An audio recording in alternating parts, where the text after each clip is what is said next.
Hello, everyone. This is Pedro Romero reporting on the North American VCT Stage 3 Challengers playoffs. I have here with me AYRIN of XSET, who just came off of their series and lost to 100 Thieves to go down to the lower bracket.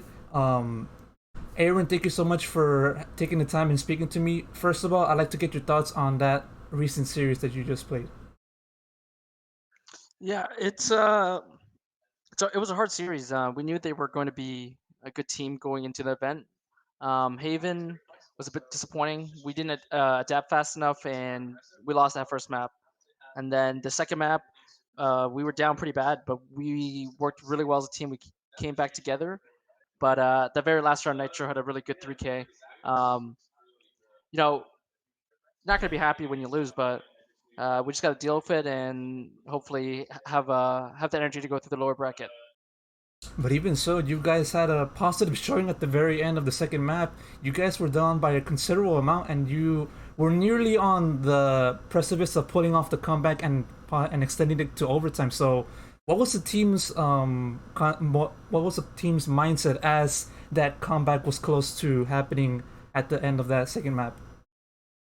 Yeah, one thing we preach a lot and we work together a lot on is being super calm and not be super, energetic. Not be energetic, but not like get overhyped because we needed to win every single round. And while we were playing, it just happened. I guess that's the easy way to say it. It just it just happened, right? Like we didn't think we were gonna win 7 rounds in a row, but we did because we worked well together. Um, there was no like disagreements or like anything. Everything was just flowing really well together, and it does the same thing that happened on Haven on the first half, right? We won 9-3.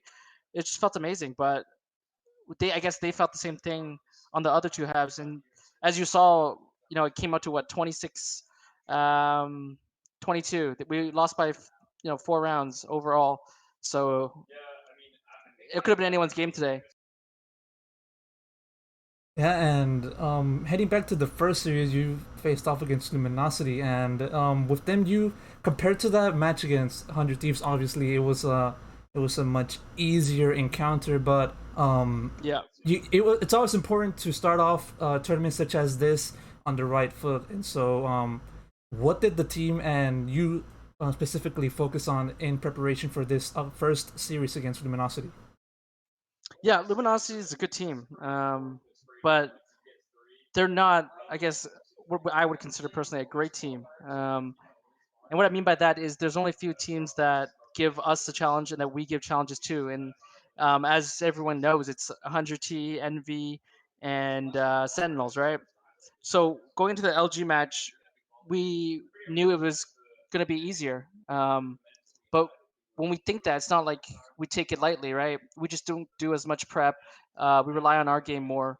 And it was a great game. It was everyone played super well, flawlessly, and it was good energy. Like I said, we had a good 2-0 series, and 100 Thieves had a good 2-0 series, so it was really fair. I think they just, 100 Thieves played better today. Yeah, and you talked about the current um, environment of NA Valorant. You have such as Sentinels, 100 Thieves, Envy, and then Yeah, yourself. This team headed into this tournament like within the top crop of the region, and so what does that speak to the team's overall position in within the fight for the one of those three spots for Berlin? yeah. There's six teams left qualifying for one spot. Like I said, all these are great teams. We expect it to go the way we envision it, which is we're going to win the lower bracket. We're going to take out whoever comes through. I do think if things go as everyone expects, and I expect Envy is going to be the team we're going to play for the spot. Um, I mean, there's a reason why there's a double elimination bracket, right? Mm. So we're not too worried. We're just going to play the way we should be playing. Like you said, we're I guess we've been around the scene top 8 for a long time, but just recently we've kind of proved that we're more in the top 4, like you said, contending for the spot. It's not going to be easy, but it's going to be fun, and we're definitely going to try our best. And respects to all everyone that supports us because that helps a lot. Yeah, trying your best, you guys shall do. And so within the team, you have one particular member that is pretty young compared to the rest of the field. Yeah. Zakin, um, for a person to compete so well at such a young age, what does that show to not only the team and yourself, but to also the rest of the region? Yeah, there's two things about that. So first of all, like props to Zekin. This guy's an amazing young lad. He has a really bright future ahead of him. He goes playing and he's 32. It just goes to show that if Zekin keeps doing what he's been doing, he's gonna have a very long career, right? Hmm. Um, and it doesn't.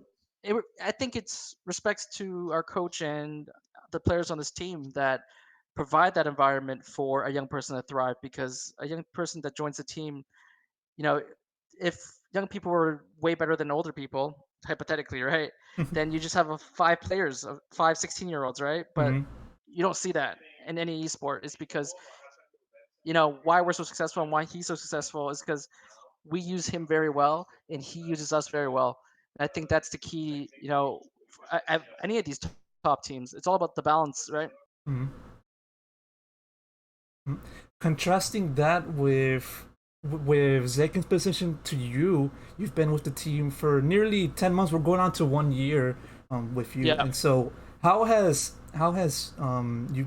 you seen the team's growth from when you just entered until now, at this moment, in this Challengers playoffs? Yeah, of course. So I joined the team sometime last year. Um, and every step of the way, every single month, every single week that we've been playing, we've been getting better as a team. That is, whether that be the communication with the team, the atmosphere of the team. But as you see in the results, there's not a single time we're slowing down. Every month, every event, we're doing better than other people expect. We're doing better than we expect. And then, this is going to be the event to show it. This lower bracket run is going to show if we have what it takes to, cross that line and, shut up the doubters. Shutting up the doubters, indeed. And so, uh, and so within your career specifically, you started playing Valorant after playing Crossfire, and so I'd like to know, um, how was it for you to transition from that former game into to Valorant? Was it a difficult transition, or was it like a seamless one? It had to be. This is kind of corny, but it had to be in between. Like it wasn't easy, um, but it felt natural. That's a good way to put it.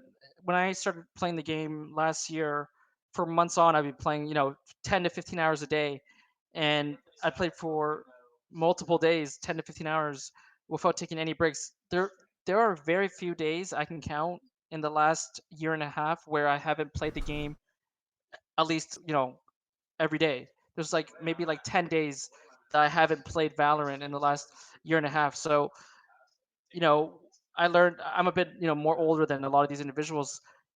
And the way I approach it is if you want to be good, you have to put in hours. And I put in hours and it's getting better, right? It's all about putting in hours. So it wasn't that hard to transition, but it's much more competitive than Crossfire was for sure. Mhm. Um, and as you see, the competition just gets harder and harder every month. New teams, new orgs. This game is going to be something special. Mhm. And it seems like with the amount of teams that are just continuing to enter into this game, that the competition, as you said, is going to be much more tougher and tougher. And so, within in with this perspective, how does that tell you about how the North American region stands compared to the rest of the world in the lead up to Berlin? I think I think North America is miles ahead of any other region, um, and that's because of two main reasons, right? Main reason one is we've had a lot of big names from CS move over in North America, um, right? And those guys bring along with them a fan base. They bring along with them the experience. They inspire other people in this game to play on their teams and get better and better.